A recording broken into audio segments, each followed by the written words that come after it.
अस्सलाम वालेकुम स्टूडेंट्स, उम्मीद है आप तमाम लोग खैरियत से होंगे। मेरा नाम मोहम्मद उमर खान है और आप देख रहे हैं दी लॉ चैनल। इस चैनल पर गुफ्तगू करते हैं हम लॉ, लैट, लॉ गैट और LLB 5S के हवाले से। तो अगर आप नए कैंडिडेट हैं, नए स्टूडेंट हैं, इस चैनल पर पहली बार तशरीफ़ लाएँ तो इस चैनल को ज़रूर सब्सक्राइब करें ताकि इस तरह की मज़ीद अपडेटेड वीडियोज़ हम आप तमाम कैंडिडेट्स की खिदमत में बर वक्त शेयर कर सकें। आप तमाम लोग जानते हैं कि लॉ एडमिशन टेस्ट कंडक्ट होने वाला है।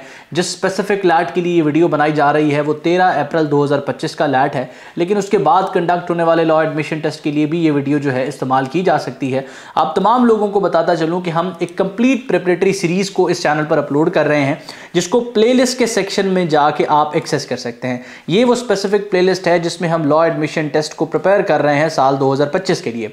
इसमें आपको कौन से टॉपिक्स पढ़ने हैं से लेकर उन टॉपिक्स में क्या पढ़ना है तक तमाम चीज़ें प्रोवाइड की जा रही हैं। तो अगर आपने अभी तक इस प्लेलिस्ट को फॉलो नहीं किया तो सबसे पहले जाएं प्लेलिस्ट के सेक्शन में और अपनी लैट की प्रिपरेशन इस स्पेसिफिक प्लेलिस्ट से करें। अगर आप इस प्लेलिस्ट को फॉलो करते हैं तो लॉ एडमिशन टेस्ट कंप्लीटली जो है आपका प्रिपेयर हो जाएगा। आज का हमारा जो स्पेसिफिक वीडियो है ये जनरल नॉलेज के हवाले से है। आप तमाम लोग जानते हैं कि जनरल नॉलेज की तैयारी करने के लिए 20 नंबर के पोर्शन को प्रिपेयर करने के लिए कौन से टॉपिक्स पढ़ना ज़रूरी है, ये प्रीवियस लेक्चर में मैं आपको बता चुका हूँ और वो लेक्चर आपको इस प्लेलिस्ट में मिल जाएगा।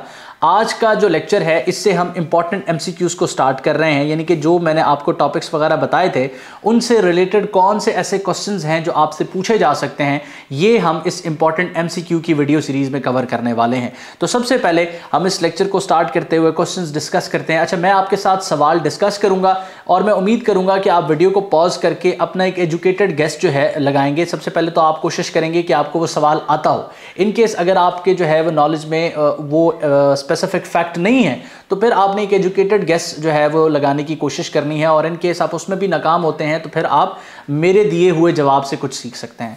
तो सबसे पहला सवाल है कि the Panama canal in Panama is a man made 77 kilometre waterway that connects. तो अब यहां बताया जा रहा है कि पनामा कैनाल जो पनामा में है और ये एक मैन मेड कैनाल है जो कि 77 किलोमीटर लंबी है, वो कनेक्ट करती है। किसको कनेक्ट करती है? यहाँ पर आपको 4 ऑप्शंस दिए गए हैं, आपने इसमें से एक सेलेक्ट करना है। तो इसका जो दुरुस्त जवाब है वो ऑप्शन ए है, the Atlantic Ocean and the Pacific ocean.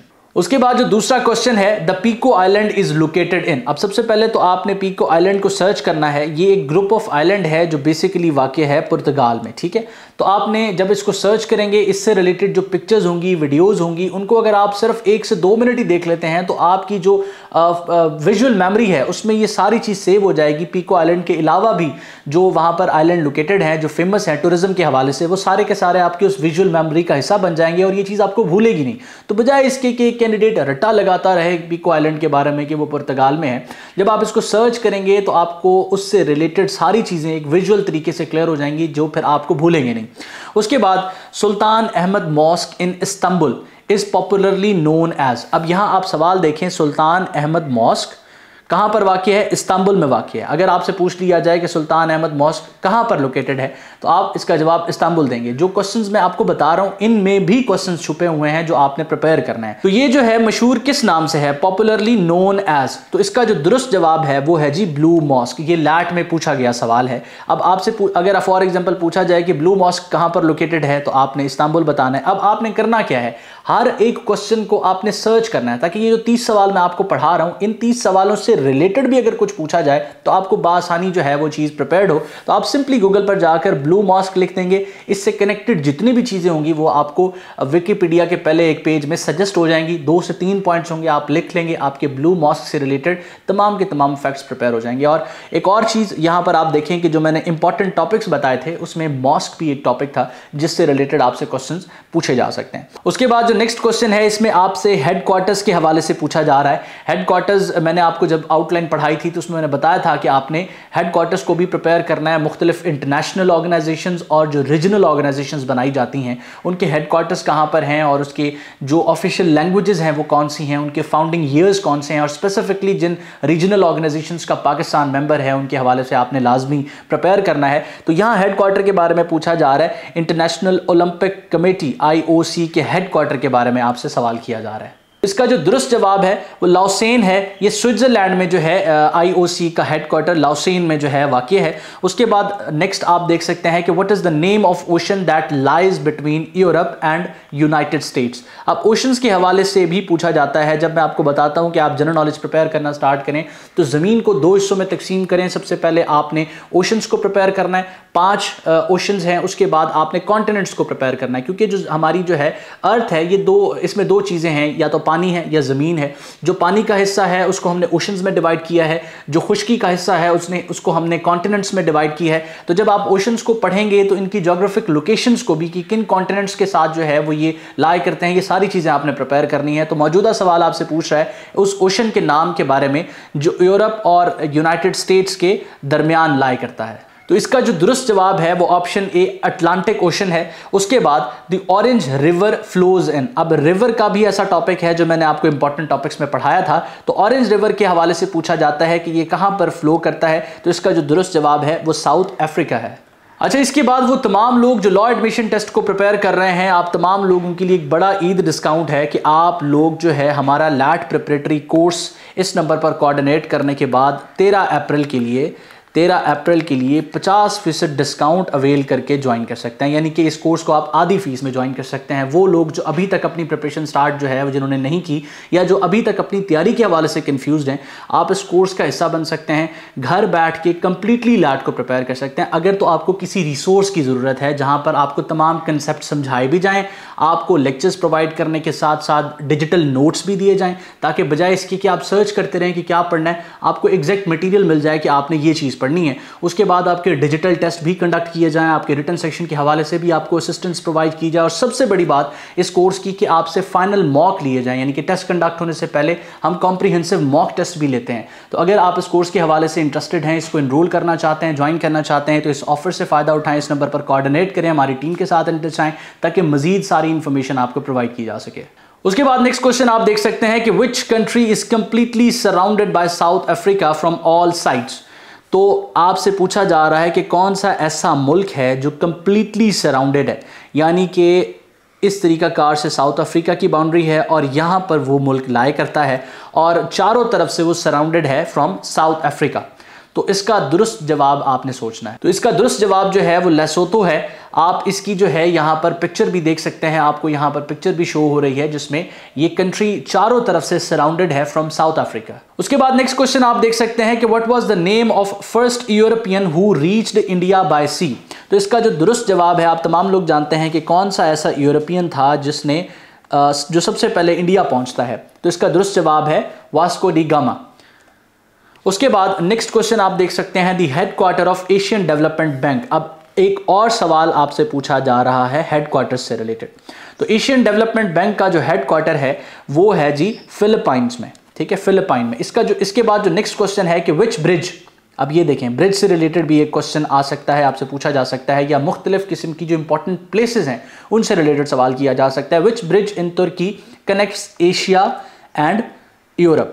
आप तमाम लोग तुर्की के हवाले से एक इंपॉर्टेंट फैक्ट जानते हैं कि तुर्की जो है एक ट्रांस कॉन्टिनेंटल कंट्री है, यानी कि ये 2 कॉन्टिनेंट्स में लाई करता है।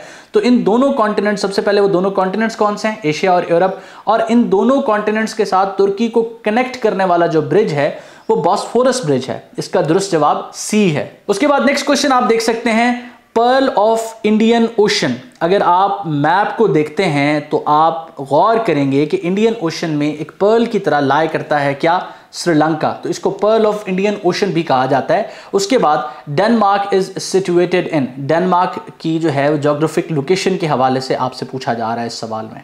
तो इसका जो दुरुस्त जवाब है वो नॉर्थ यूरोप है, ऑप्शन सी। उसके बाद नेक्स्ट क्वेश्चन आप देख सकते हैं the deepest place on earth is. ये लॉ एडमिशन टेस्ट में 2 से 3 बार सवाल पूछा गया है। मैं उम्मीद करता हूं इसका गेस आप ठीक लगाएंगे। इसका गेस अगर आपने मरियाना ट्रेंच लगाया है तो आपका जवाब बिल्कुल ठीक है। उसके बाद नेक्स्ट क्वेश्चन कि in which year OIC was founded. Again आपसे एक ऑर्गेनाइजेशन के हवाले से पूछा जा रहा है। मैंने आपको बताया था कि जो इंटरनेशनल ऑर्गेनाइजेशंस हैं और जो जिनका स्पेसिफिकली पाकिस्तान पार्ट है वो कब जो है बनी है, उसके बाद उनकी ऑफिशियल लैंग्वेजेस क्या हैं और वो कहाँ पर बनी हैं, और इसके अलावा जो है अब यहाँ पर उनके हेडक्वार्टर्स कहाँ पर हैं, ये सारे सवाल आपने प्रिपेयर करना है। अब आपकी असाइनमेंट इस क्वेश्चन से रिलेटेड ये है कि आपने बताना है कि OIC की जो ऑफिशियल लैंग्वेजेस हैं वो कौन सी हैं। तो मैं क्वेश्चंस के साथ कनेक्टेड छोटी सी असाइनमेंट्स भी आपको देता जाऊंगा ताकि आप इनको सर्च भी करते रहें। तो OIC कब बनी है? 1969 इसका दुरुस्त जवाब है। अच्छा, आप स्टूडेंट्स कह रहे होते हैं कि ये जो स्लाइड्स हम प्रिपेयर कर रहे हैं या जिनसे मैं आपको पढ़ा रहा हूँ ये क्वेश्चंस उनको चाहिए, तो आप जो है सिंपली जो लिंक आपको डिस्क्रिप्शन में मिलेगा उसको इस्तेमाल करते हुए हमारी स्टूडेंट कम्युनिटी को ज्वाइन कर सकते हैं। ये student community free of cost है, आपने इसको ज्वाइन करना है, फॉलो पे जो है क्लिक कर लेना है। यहाँ पर लैट की प्रिपरेशन से रिलेटेड इंपॉर्टेंट अपडेट्स और मटेरियल हम आपको प्रोवाइड करते रहते हैं।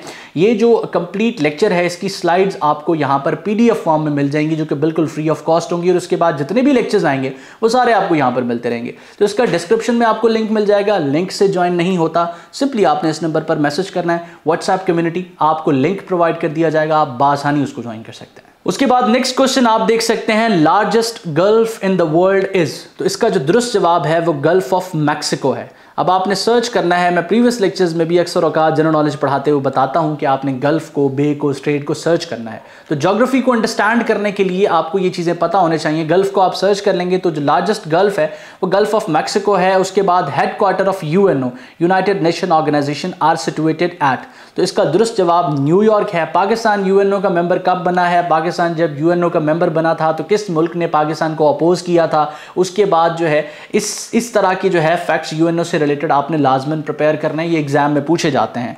देन नेक्स्ट क्वेश्चन कि what is the name of largest salty lake which lies between Israel and Jordan. तो इसका जो दुरुस्त जवाब है वो डेड सी है। नेक्स्ट क्वेश्चन आप देख सकते हैं कि what is the standard monetary unit of Turkey. तो अब यहाँ करेंसी से रिलेटेड पूछा जा रहा है सवाल। तो टर्की का जो स्टैंडर्ड मॉनेटरी यूनिट है वो आपसे पूछा जा रहा है। तो टर्की में जो है लीरा है, जिस तरीके से पाकिस्तान में रुपीज़ है और बांग्लादेश में टका है, इसी तरीके से टर्की में आपका जो स्टैंडर्ड मॉनेटरी यूनिट है वो लीरा है। उसके बाद नेक्स्ट क्वेश्चन कि what is the official language of Mexico. अब मैक्सिको की जो डी फैक्टो लैंग्वेज है वो स्पेनिश है, बिकॉज वहाँ की जो 90% आबादी है वो स्पेनिश बोलती है। उसके बाद largest museum in the world is in. तो इसका जो दुरुस्त जवाब है वो है जी फ्रांस। अब आपने सर्च करना है कि लार्जेस्ट म्यूजियम जो फ्रांस में है वो कौन सा है, उसका नाम क्या है। उसके बाद the OIC was founded in. अब यहाँ ईयर नहीं पूछा जा रहा, मैंने आपको OIC से रिलेटेड जो है सारे सवाल बताए हैं। बाज़ दफ़ा सार्क से रिलेटेड सवाल पूछ लिए जाते हैं। तो जिन ऑर्गेनाइजेशंस का पाकिस्तान मेंबर है और जो ऑर्गेनाइजेशंस ऐसी हैं जो दुनिया के लिए इंपॉर्टेंट हैं और जो बेसिकली उसमें ऐसे कंट्रीज़ मौजूद हैं जो डेवलप्ड कंट्रीज़ माने जाते हैं, उन ऑर्गेनाइजेशंस के बारे में भी बेसिक चीज़ें आपने प्रिपेयर करनी है। जिस तरह मैंने आपको बताया कि कब बनी है, कहाँ पर बनी है, इसकी ऑफिशियल लैंग्वेजेस कौन सी हैं और इनके कितने मेंबर कंट्रीज़ हैं। तो यहाँ OIC के हवाले से पूछा जा रहा है। तो OIC बेसिकली सऊदी अरेबिया में बनी है। उसके बाद जो नेक्स्ट क्वेश्चन है, the largest peninsula in the world. अब पेनिनसुला के हवाले से आपसे क्वेश्चन किया जा रहा है और पेनिनसुला के बारे में पूछा जाएगा तो अरेबियन पेनिनसुला का लाजमी पूछा जाएगा, because this is the largest peninsula in the world. और आपने इसको सर्च करना है कि ये पेनिनसुला कहाँ है और इसको पेनिनसुला क्यों कहते हैं, ये आपने सर्च करना है। देन नेक्स्ट क्वेश्चन है स्विज कैनाल से related. Again question from canal आपसे पूछा जा रहा है, जिस तरीके से मैंने आपको बताया था। तो स्विज कैनाल कहां पर है? अब याद रखें कि स्विज कैनाल बेसिकली एक आर्टिफिशियल कैनाल है जिसको बनाया गया है और ये बेसिकली जो है इजिप्ट में वाक़ है। इसके अलावा एक और क्वेश्चन भी आपसे पूछ लिया जाता है कि ये मेडिटेरियन सी को रेड सी के साथ कनेक्ट करती है। जब भी मैं कोई आपको क्वेश्चन पढ़ाऊं जो ज्योग्राफी से रिलेटेड हो, आपने उसको सर्च करना है। जब आप इंटरनेट पर जाकर सर्च करेंगे गूगल पे स्विज कैनाल को, तो स्विज कैनाल को सर्च करते हुए जब आप इसका मैप देखेंगे तो आपको अंदाज़ा हो जाएगा कि कौन से सी को किस सी के साथ कनेक्ट कर रही है और ये कहाँ पे लाए कर रही है। इसी तरह के क्वेश्चन पूछे जाते हैं।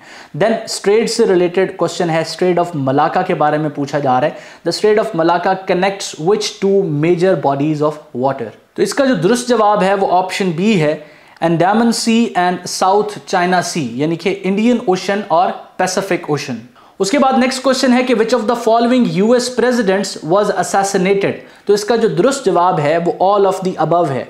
ये तीनों जो प्रेसिडेंट्स हैं US के, ये असैसिनेट हुए हैं। अच्छा, एक और इंटरेस्टिंग फैक्ट आपने जहन में रखना है कि US के प्रेसिडेंट से रिलेटेड सवाल बाज़ दफ़ा पूछ लिया जाता है। किसी स्पेसिफिक प्रेसिडेंट का पूछा जाएगा। आप जिस तरीके से मैं आपको एक असाइनमेंट देता हूं कि आपने कमेंट सेक्शन में मुझे बताना है कि अब्राहम लिंकन जो हैं वो अमेरिका के कौन से प्रेसिडेंट हैं, आपने इनका नंबर बताना है। उसके बाद the headquarter of international committee of the red cross ICRC is located in. अब ये जो सबसे पहले red cross international committee of red cross है, आपने इसको सर्च करना है। आपने मुख्तलिफ जो है वो फ़र्स्ट एड किट्स पर या एम्बुलेंस पर इस तरह का एक निशान देखा होता है, तो international committee of red cross, इसको आपने सर्च करना है। सबसे पहले इसके पर्पज़ को सर्च करना है, आपको एक बेसिक आइडिया हो जाएगा, आपकी नॉलेज में इजाफा होगा। उसके बाद इसके हेड क्वार्टर के बारे में पूछा जा रहा है कि इसका हेड क्वार्टर कहाँ पर है, तो जेनेवा में है। जेनेवा से रिलेटेड एक और सवाल कि जेनेवा कन्वेंशंस थी, आपने उनको भी देखना है कि ये कब कब आई हैं और इनका पर्पस क्या था।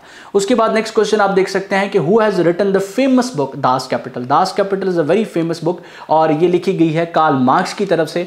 आप एक और चीज़ ध्यान में रखें कि किताबों से रिलेटेड भी सवाल पूछे जा सकते हैं और ये किताबें कैसी होंगी, ये मशहूर किताबें होंगी, ये या तो रेवोल्यूशन से रिलेटेड होंगी या किसी ऐसे सब्जेक्ट से रिलेटेड होंगी जो ऑल टाइम फेमस किताबें कंसीडर की जाएंगी। अगर जनरल नॉलेज में है, अगर पाकिस्तान स्टडीज़ में है तो पाकिस्तान के परस्पेक्टिव से वो इंपॉर्टेंट होंगी। जिस तरीके से सर सैयद अहमद खान की किताब के बारे में पूछा जा सकता है, असबाब बगावत हिंद जो है, और इससे रिलेटेड लॉ एडमिशन टेस्ट में सवाल पूछा गया है, तो इस तरीके से आपने प्रिपेयर करना है। उसके बाद which US president resign from the office in American history, तो अमेरिका की हिस्ट्री में सिर्फ और सिर्फ एक प्रेसिडेंट ने रिजाइन किया है, वो प्रेसिडेंट कौन है, आपने कमेंट सेक्शन में मुझे बताना है। और यहाँ पर जो है इस सवाल को मैं अनसॉल्व आपके लिए छोड़ रहा हूँ और मैं देखना चाह रहा हूँ कि आप जो है सॉल्व कर रहे हैं या नहीं। आपने कोशिश करनी है कि सबसे पहले एक एजुकेटेड गेस लगाएं और उसके बाद जब आप देखें कि आपको फॉर एग्जांपल आपके जवाब ठीक नहीं है तो कमेंट सेक्शन से ही आपको स्टूडेंट बता देंगे। जो बच्चे दुरुस्त जवाब दे रहे होंगे आपको अंदाज़ा हो जाएगा, लेकिन आपने इसका जवाब मुझे कमेंट्स में देना है। उसके बाद who invented the first antibiotic medicine, तो अलेक्जेंडर फ्लेमिंग इसका दुरुस्त जवाब है। उसके बाद who is the author of the book a brief history of time, तो a brief history of time basically Stephen Hawking की जो है ये एक फेमस किताब है। इस तरीकाकार से किताबों के बारे में भी पूछा जा सकता है। तो ये वो 30 सवाल थे जो जनरल नॉलेज से रिलेटेड मैंने आपके साथ शेयर किए हैं। कोशिश करें कि इन क्वेश्चंस को और इनसे कनेक्टेड क्वेश्चंस को प्रिपेयर करें। आपके जहन में कोई भी सवाल आता है, आप इस नंबर पर हमारी टीम के साथ इन टच आ सकते हैं। लॉ एडमिशन टेस्ट को प्रिपेयर करने के हवाले से लेकर अपना LLB में एडमिशन सिक्योर करने तक तमाम चीज़ों के हवाले से असिस्टेंस हमारी टीम आपको प्रोवाइड करेगी। इसके अलावा अगर आप लैट प्रिपेयर कर रहे हैं तो आप इस वीडियो सीरीज़ को भी फॉलो करें। इसके अलावा इन लेक्चर्स को अपने दोस्तों के साथ भी शेयर करें ताकि वो भी इससे इस्तेफादा हासिल कर सकें। अल्लाह आपका हामी नासिर हो। हमेशा आप तमाम स्टूडेंट्स की कामयाबी की दुआ गो। उमर खान और उसकी टीम, अल्लाह हाफ़िज़।